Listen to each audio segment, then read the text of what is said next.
It is noon, and that means it's time for the Gashouse Gang, sponsored by Saliga Heating and Cooling, an American Standard heating and air conditioning dealer. Little Birdie told me we have another sponsor coming in. Soon. Soon. Yeah, Exciting. Very Exciting. Yep. Somebody on this show actually is going to announce that here soon. I got a little scoop on that today. But when that becomes official, we'll bust that out. It's exciting. The show is picking up steam with Bernie Miklasz, Matt Pauley, Kevin Wheeler. I'm Tom Ackerman. It's great to be with you. And this is after we learned who's going to play in the Super Bowl. We're going to talk some baseball for sure on the show, and it relates to that. But let's start with that. The Chiefs advance by beating the Bills 32-29, and the Eagles absolutely wallop the Commanders. I didn't see that coming. I thought that would be a tight game. In fact, I picked the Commanders to win the game straight up. I also thought Buffalo, this was maybe, Bernie, their best chance to beat the Chiefs. But lo and behold, Patrick Mahomes and the Chiefs do what they do. A lot of respect for Mahomes and for Andy Reid. I mean, they have done it over and over again with a different cast around them, to be honest. But this time they do it with defense, with smarts, and they win the game. They're just a great all-around team. It's easy to focus on the Andy Reid, Patrick Mahomes partnership because that's extraordinary. But Steve Spagnuolo yesterday, for example, has probably had more to do from a coaching standpoint with that win than anything, and he has been a huge force during this incredible run they're on. But I know it's easy to hate on the Chiefs, and the thing of it is, it's easy to hate on the Chiefs just the way everybody hated on the Patriots because nobody likes a team that just wins all the time. And I was fiddling around with numbers this morning, and I can understand. I do understand. I think it's silly, but I understand like this Chiefs hatred. And before that, it was the Patriots. It's almost like the Chiefs immediately picked up where the Brady and Belichick thing tailed off.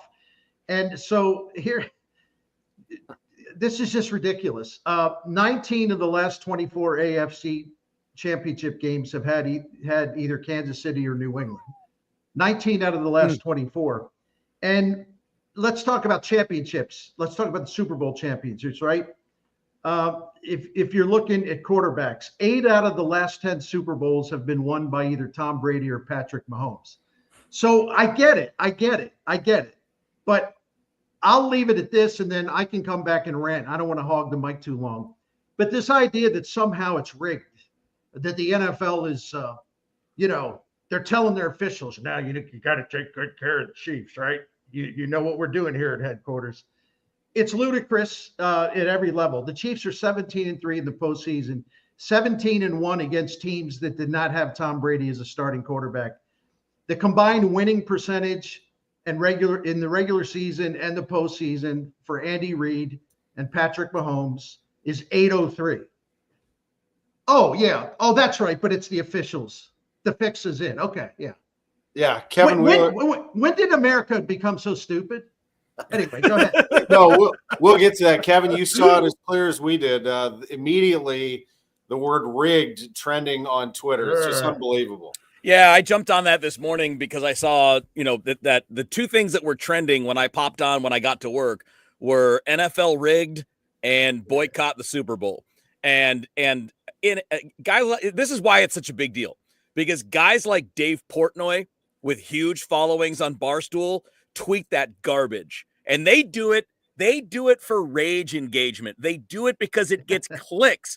Dave Portnoy is playing you. If you're seeing that garbage and you believe him, you're a fool. He is playing you for your clicks and your engagement. He's not that stupid. He's made millions of dollars covering sports. He knows it's not rigged.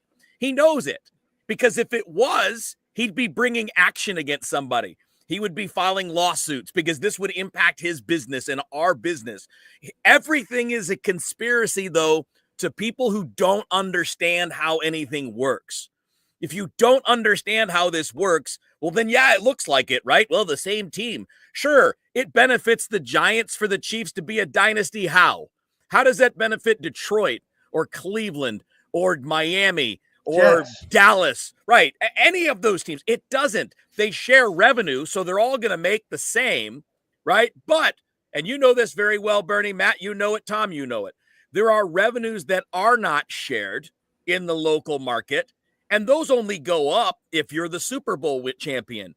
That's what other teams are losing out on. And you know how much money that would be in New York or in Dallas or in some of these other huge markets? If you don't understand it, learn it, because all you're doing is taking the rage bait on Twitter right now. That's all anybody's doing is taking the rage bait. If the games were rigged, guys, this would be fraud. If they got caught, and keep in mind, to pull off this fraud, you would need all of the officials and for all of them to never mention anything to any of their friends or family members. You would need all of the owners, all of the front office people, all of the coaches, all of the players, everybody involved, and nobody would have to say a word. Because if anybody said a word, people are going to prison, like real prison for fraud. Man. Don't just fall for the nonsense. Use your head. It's not that hard. Let's not forget the fact that great athletes tend to get calls. Tom Brady got calls. Greg Maddux got a whole lot of strikes called that weren't Michael strikes. Jordan, So this has not. So great athletes sometimes get the benefit of the doubt. And the call that we're all talking about, whether or not they got the first down or not, that's not a clear-cut mistake. Was it probably a first down? Yeah, it probably was, but I couldn't see. It was. There's no way. Like, people are acting like that this was just this obvious, mistake by the officials, and I don't think it was obvious. No, and let's not take everybody and give the Bills a free pass here. Thank you. Because Josh Allen was playing chuck and duck all game long. Some of that his fault, some of that the team's fault.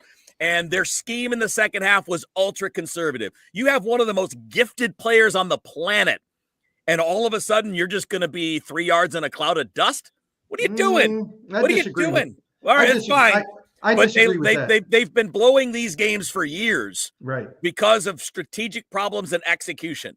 And they beat the Ravens with him throwing for 127 yards. Yeah. And yesterday, before they stopped giving the ball to Cook, their running back, in the previous 4 carries, he had 40 yards. He was averaging 10 yards a carry. No, that's when they started throwing it. They had no reason to do that because they were killing them on the ground. So, but that's the point, though. The Bills are their own worst enemy. See, you and I, Kev, can agree on that. Yeah. They are their own worst enemy. And I guess if the fix was in, okay, I guess on that, it was incredible that Allen got that pass off on 4th and 5, where he had one of the all-time great Spagnuolo blitzes. He had like three guys in his face. And he got that pass off, and it should have been caught by Kincaid, their tight end. So I guess what? Kincaid was in on the fix? Yes. Yeah, because he should have caught the ball. All of the offensive linemen just went, go ahead, guys. So I don't – obviously he wasn't in on the, quote, fix because there was no fix. Right. But these idiots would have us believe that if everything's a fix, I'm going to say, well, if I want to be a stupid person, I'm going to say I guess the Bills tight end was in on the fix. But I'm not a stupid person, thankfully. It all comes down – Not in some areas. Go ahead. It all comes down to people don't like to see repeat winners anymore. And that's why St. Louis, Kansas City Chiefs fans are getting shamed too, for multiple reasons. One is, that the Hunt family voted for the Rams to leave LA. The Bengals were the ones. By the way, I was in Cincinnati over the weekend. I did tip my cap to Paycor Stadium. Thank you, Bengals, for doing that. But, there's a lot of hate towards Chiefs fans in St. Louis. Look, this has been going on for years. Does anybody remember in the 90s when the Chicago Bulls were winning? And people in St. Louis were rooting for the Bulls, a Chicago team, mind you, with Michael Jordan. It wasn't because they love Chicago. It was because they're fascinated with greatness. Yes. And the greatness happened. The Chicago Bulls won over and over and over. And Michael Jordan was amazing, and we all watched it. Patrick Mahomes is a magician, and he gets the job done. And, the play that we're talking about, Josh Allen, was he over the line? Wasn't he over the line? I do think that it's probably time for the NFL and for sports in general to kind of, move along with the times. I mean, we're still depending on a guy walking down the middle of the field trying to. A 65-year-old guy eyeballing eyeballing it from 50 feet away is supposed to be accurate. Let's see. Microchip. Thank you, Bernie. Yeah, we got sticks and chains, and we're gonna kind of. I think the ball was here. Yeah. This is 2025. I mean, we're like AI is starting to run the world, and we can put lasers on pretty much anything.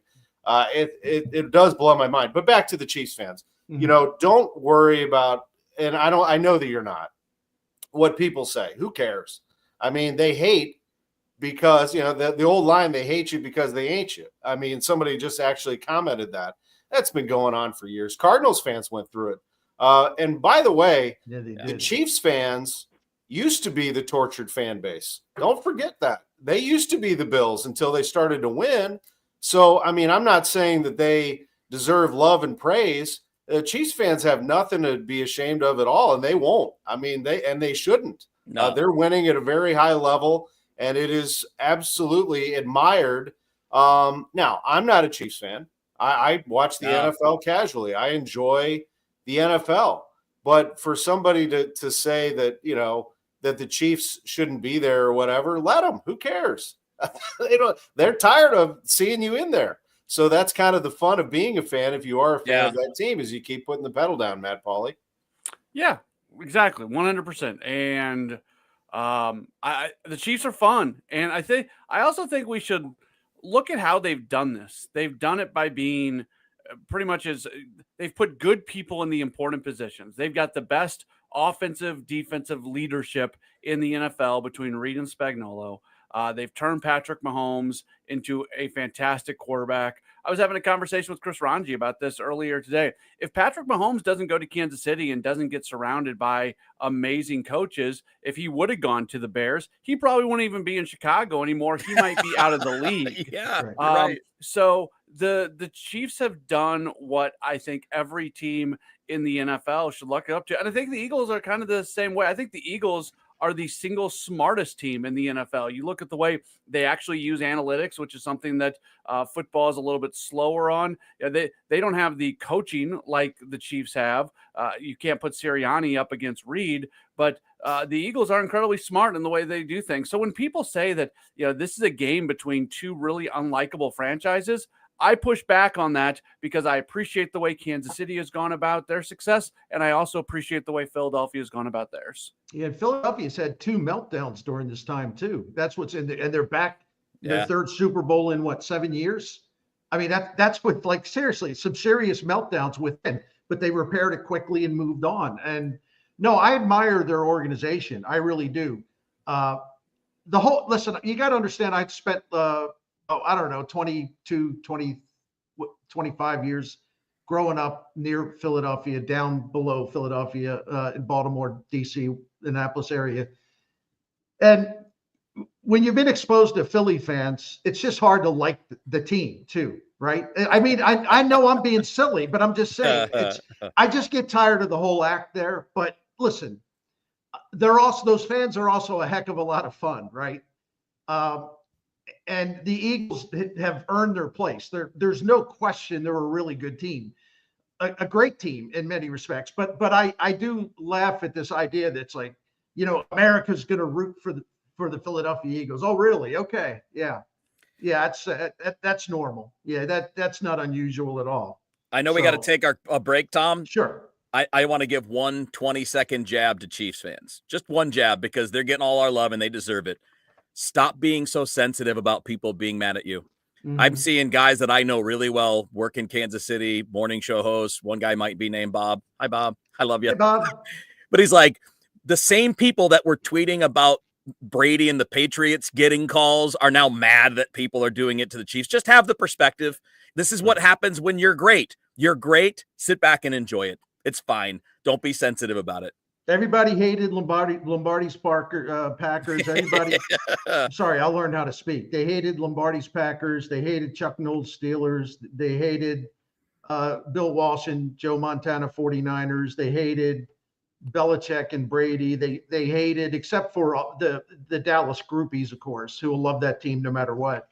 because Jerry flashes a ring at him or whatever, and then they're, you own me forever, Anyway, they hated the Cowboys of Jimmy Johnson and Aikman and all those guys. I mean, they've always hated everybody who wins. I mean, and somehow I don't ever recall, like, every time a team is really successful, then this means that they are benefiting from insidious corruption. I hated, as a kid growing up in Baltimore, to see the Steelers destroy the Colts in the playoffs twice, leaving that stadium almost in tears. Not me and my dad unable to talk on the drive home. We were so ticked off.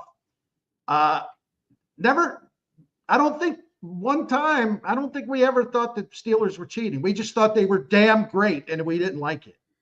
But this is America now. Everybody's a victim. Everybody's got a grievance. No one earns anything. If someone else is better than you, it means, I'm a victim. My team is a victim. There's a nefarious plot. I mean, it's just, America is cuckoo. That's the bottom line. I hate to see sports contaminated with it. I good do. Point.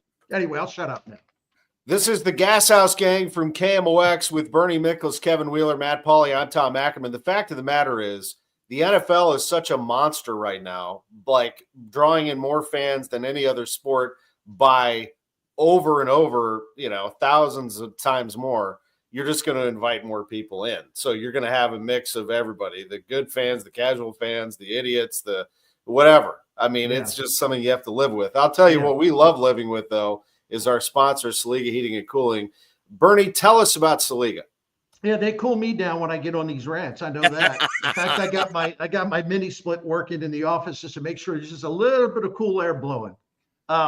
Anyway, we've been a Saliga family for 16 years. Saliga Heating and Cooling, their family has continuously owned the business since 1927. So they've been taking care of generations of families in our town and surrounding suburbs. And they're just great at what they do. I don't know how else to say it. I mean, I talk about Saliga here on the Gashouse Gang all the time. And, you've probably heard what I've had to say, but I just keep thinking about, you got to be great to be around as long as they have. And you got to be great to still be having more families call you and rely on you. You can't fake your way through that. You can't fake a great business from 1927 to the start of 2025. It doesn't work that way. You got to earn that, and they have earned it. So this proud American Standard heating and air conditioning dealer can take care of any kind of residential work, commercial work. They have an excellent priority club. It's a maintenance program that will benefit you, save you money, give you peace of mind. We're members of the priority club. That's what it's called. So, and they also have that American Standard heating and air conditioning equipment if you need it. Financing options are available, subject to credit approval. But to find out about everything oriented with Saliga Heating and Cooling, go to SaligaHeatingandCooling.com. Thank you. Thank you, Bern. And I did put out a poll on Twitter that has some early returns. We got until 8 o'clock tomorrow morning when this one expires. Chiefs, who do you want to win the Super Bowl is my simple question. Chiefs 37%, Eagles 32%, Ooh. Don't care 31%. Of course. So we're talking about, these are my followers, so I'm considering most of them are probably St. Louis people, but you got other fans mixed in there from around the region. But I kind of what I anticipate. I thought Don't Care would actually do a lot better. So Chiefs 37, Eagles 32, Don't Care 31. We'll see how that one ends up. Right. Matt, let me throw this to you. The comp right now in Major League Baseball to the Kansas City Chiefs, there isn't one, but a growing one is the Los Angeles Dodgers, because they've now won 2 titles, I'd say 1.5 in the last 5 years. Yeah. And they're going to be the favorite to win again. The Dodgers are starting to get that. Will we have a dynasty in Major League Baseball? If there is a team to do it, I think you look at the Dodgers. I also think you look at what the Mets are building right now. The Mets are spending lots of money, and they've got a baseball adult in the room with David Stearns running that baseball operation. So, the Dodgers are the organization that everybody looks to. They spend lots of money, and they also do everything else the right way, whether it's player development, the people that they bring in. I mean, they don't skimp anywhere. They don't cut any corners, and they're able to make really smart decisions with lots of money. So I think the Mets are going to get onto that path because I think so highly of David Stearns, and we know the kind of money that Cohen has. But it's the Dodgers. I think the answer to that question is the Dodgers, and they've got a lot of things going for them right now. And there's no reason to believe that they're not going to be the World Series favorite most, if not all, of these years in future, over the foreseeable future. And Kevin, you've talked about this quite a bit in that, what is wrong with that necessarily? Or, will that actually happen? Because we haven't had a repeat champion in decades. Yeah, I think that's the question, though. What are we talking about dynasty? Are we just talking about a team that wins their division every year and is in the playoffs 10 times out of 11 or 12 times out of 13? Or are we talking about stringing together championships? Because I don't see it happening in terms of stringing together championships. The playoffs are too random. There's too much to try to predict how pitching matchups are going to go, when young players are going to rise up on other teams. By the way, these guys the Dodgers have, they're all going to get old. Freddie Freeman's 36 this year. Mookie Betts is going to be 35, 36 with 4 or 5 years left on his deal. Ohtani's going to get old. He's an alien, but Father Time always wins. At some point, these guys are going to be really expensive old players. And that's what, that's the price, right? That's the price of doing this. They're making the short-term run, and there's going to be a long-term price.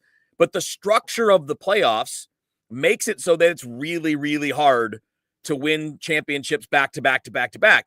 It's hard in the NFL, and they just have to win one game at a time to advance. Forget having to win 3 out of 5, 4 out of 7, or do anything like that. Forget playing 162 games and then having to win another 15 after that to win the World Series. There's a reason we haven't seen it, but I think the thing we have to get back to is there have never been more opportunities for non-big market teams in baseball than there are now, with the added playoff spots. This is a sport that was built on dynasties. Go back and look at the 1920s and 30s and 40s and 50s and 60s.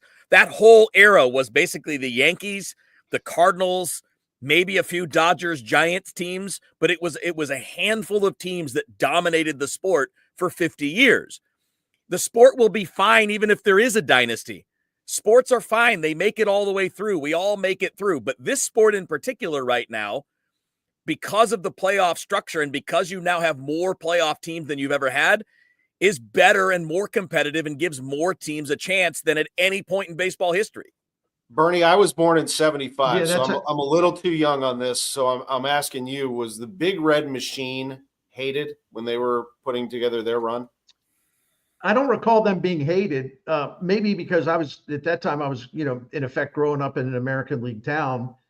But I can't say that they were hated. I think they were the team you love to hate from a standpoint that they were brash and they were arrogant and they were confident and they ran their mouth. So I think people hated them because of that personality, the fact that they not only won, but they were obnoxious about it. But I think people also loved watching them play. There wasn't this like, oh, the fix is in. There wasn't this hate just because they're successful. I think a lot of it had to do with the fact that they were pugnacious and would stir it up a little bit. But yeah, Kevin Wheeler's right. I don't have it in front of me. I wish I would keep my papers in a file, easy to retrieve. There's more parity in baseball than people want to admit to or would accept. There really is. And me being on this planet for a long time, I remember, of course, that there were all these different dynasties that would rule the sport forever, and it hasn't happened, and on and on and on. I mean, if it's so easy for teams that are wealthy to win stockpile world championships, I go to my go-to on this one. Nobody's got more money than New York Yankees. Their last World Series championship was 2009. I mean, you have to be really good at what you do. And the Dodgers, I don't hate on them because they're also outstanding at drafting and developing players and by mining the gold in the international market. But look, they can have injuries. Their pitching can break down, which has happened to them a lot. I don't care how great your team is. If your bullpen goes bad, you are doomed pretty much. As Wheels pointed out, you have aging stars. And then there are always times in baseball history, even in recent years, the Arizona Diamondbacks, who the heck thought they were going to get to the World Series a couple of years ago? And the LA Dodgers were just as formidable then. They've just spent a little more money and added a couple big name players. There's always teams that rise up when you least expected with a chance to knock off the big dogs. And it happens more than people think. It really does, because now more teams can get into the playoffs. So I don't think anything's guaranteed about the Dodgers in 2025. But in St. Louis, we also have to understand and accept the fact, don't be delusional. The Cardinals are never going to spend at the level of the Dodgers or the Mets or in more recent time, the Phillies. But they've shown that they can win even though they don't try to match those teams dollar for dollar. The Cardinals won their two World Series under DeWitt. They were ranked 11th in payroll both times. And they can get back to being ranked 11th in payroll. They're not last year. They weren't that far from it. In fact, I think they were 12th. So everybody does the sky is falling thing. I'm not ready to go there yet. No, and by the way, if you think the Dodgers are a lock for 2025, then you should be incredibly wealthy next November. That's right. Because they're plus 280. So you'll win $280 if you bet 100. You think Vegas is in the business of giving money away? If it was such a lock, do you think it would be a plus number? Because when the Golden State Warriors got Kevin Durant, they were like minus 150, minus 180, minus 200 to win it, which means you have to bet 200 to win 100. So if it's such a lock, then I think we should have a lot of wealthy people tweeting about their gains coming up next November. You're watching and listening to the Gashouse Gang from KMOX with Kevin Wheeler, Bernie Miklasz, Matt Pauley. I'm Tom Ackerman. Matt, how do we get the Cardinals back to that? As Bernie has shown us over the years since 2000, they are the still franchise when it comes to the standard in the National League in terms of postseason. I mean, they won a couple of world championships. They went to 4 World Series over that time from 04 to 13. It's been a bit of a drop-off here. So the question is, how do you get back to that? I think we've already answered one of those questions with the hiring of Hein Bloom, Rob Cerfolio, Larry Day, and this front office trying to redevelop their system. I guess the first domino is still Nolan Arenado. Where does that stand right now, Matt?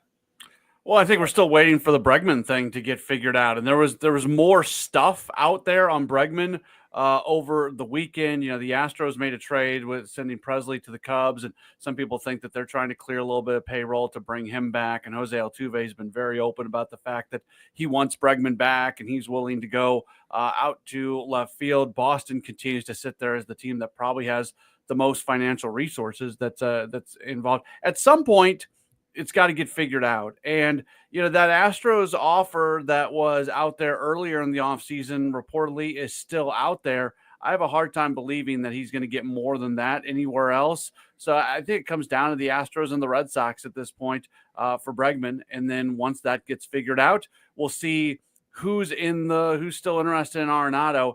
I don't know if there's going to be a team other than the Red Sox, though, at this point that really has true interest in Arenado that Arenado would also be willing to go to. Do you see it that way, Bernie? You think Bregman could go back to the Astros? I know I've seen varying reports on it. Well, I'll put it this way. I mean, for the first time, we actually had direct quotes from their general manager who said that the door was cracked open. And he said that the conversations about Bregman coming back have been positive. Now, he was careful to point out that he considers it still a long shot, but he's got to kind of cover his behind. I get all that. But the idea that they would trade Ryan Presley to the Cubs, all of a sudden, this urge to trade Ryan Presley, look, he's due to make $14 million in 2025. And he's a good setup reliever. He really is. But why this rush to trade him unless you knew there was a good chance you would be adding another big salary? So, I mean, I don't think this is a conspiracy for me to try to tie the two things together. The general manager of the team openly talking about leaving the door open for Bregman, and the talks are positive. And then all of a sudden, look at that. We just got $14 million off the books for 2025. I don't think that's all a coincidence, but that doesn't necessarily, it doesn't mean he's going to go there. But I think we all would agree that there's a much better chance that he's going to go back there than we would have guessed a few weeks ago. And if he goes back there, then I think it is Red Sox and Cardinals. I don't know where else the Cardinals would make a deal. Wheels, why don't you answer Thomas's question about counting out the Dodgers for an Arenado trade? That would seem to be more of a deadline deal, wouldn't it, if that opened up? It could. I mean, but you just never know what the Dodgers are going to be willing to do. And a lot of the stuff that if you just add this all together, like the problem for the Dodgers is they got to move somebody around, right? Because Max Muncy's their third baseman. And they also just signed a guy named Hae-Sung Kim out of Korea to play second base. Now, they could make Kim a utility guy and move Muncy around. But again, they have a lot of work to do. I wouldn't say it's an absolute no. I would just say it's unlikely based on that. But I wouldn't leave out the New York teams.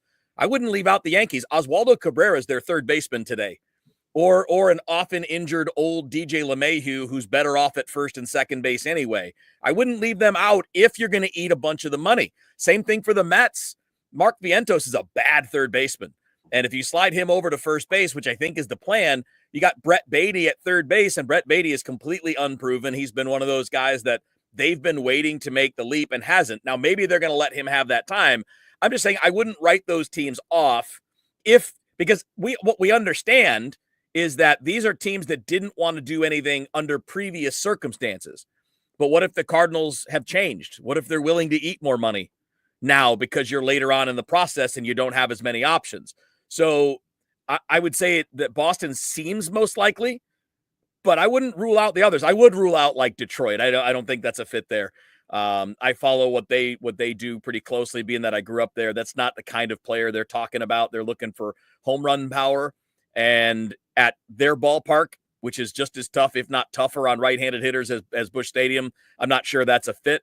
But I think there are several of those teams that if the Cardinals eat enough money, they'll find a place. But the question is, do they have the stomach for it?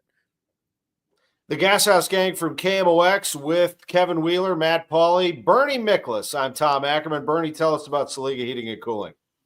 Well, we've been calling Saliga Heating and Cooling for about 16 years. And so we've come to know and expect and really, really respect and appreciate the outstanding service that we'll get when we call Saliga Heating and Cooling. If we need them for an emergency, we need them for some equipment that seems to be malfunctioning. Is it time to replace it?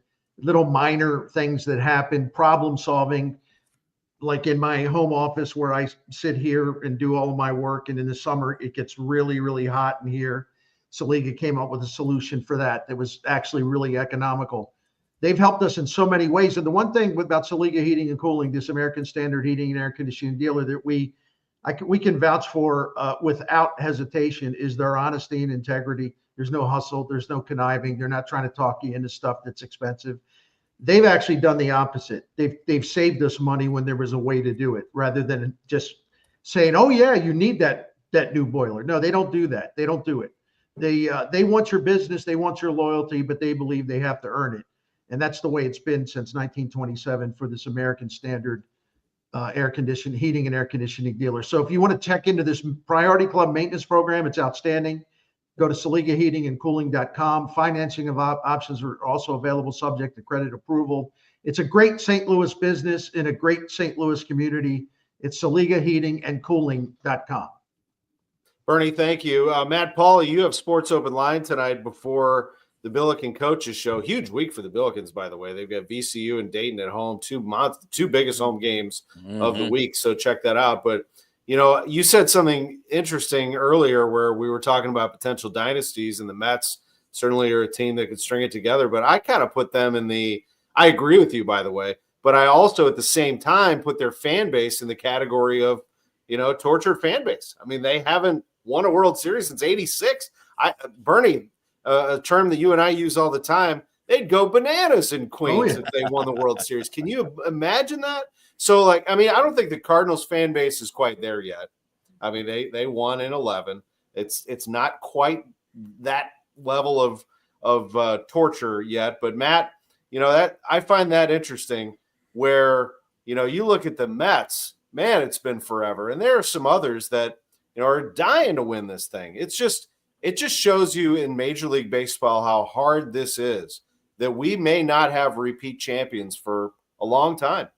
Yeah, and this is something that up until here recently, I had a hard time being really critical of the Cardinals and their lack of postseason success because there's so much luck that goes along with it. So sometimes you have to discern between, okay, what's an organizational failure and what's just you're in the playoffs and it's some bad luck happens to go down. I think we can now sit here and say, okay, the Cardinals have gone down a path where they were not preparing themselves to be super successful in the playoffs. But that's one of the, you can have a really, really good team. And I think that was true about the team a couple years ago that ended up losing to the Phillies. If they find a way to win that series, who knows what happens? In many ways, it felt like that team was built to do something a little bit more. But that is, I struggle. I have no problem admitting my struggles. Like when I'm evaluating teams and evaluating postseason successes and failures, I have a hard time discerning between,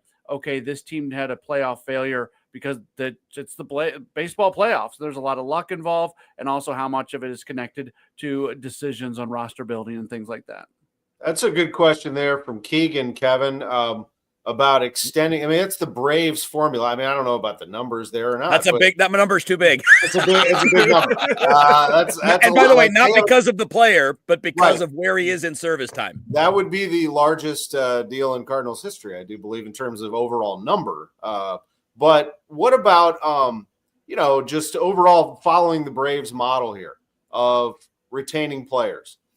It's got to be the way to go, right? I mean, like, I think we all understand they're not going to get out into free agency and win the bidding for Shohei Ohtani, for Kyle Tucker when he's out there next year. Like, just not going to happen. So when you identify one of those players, to me, I've said this all offseason, the team you want to be in terms of building is the Braves.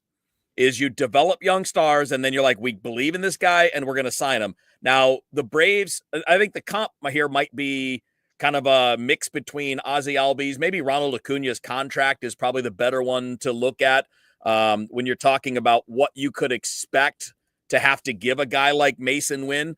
So Acuna got 8 years and $100 million. And given that there's been some inflation in the last few years, that's probably what you'd be looking at if you were looking at trying to sign Wynn into some free agent years, right? Just buy out a year or two of free agency. Because of the inflation that we've seen since that deal. But that deal's a bargain.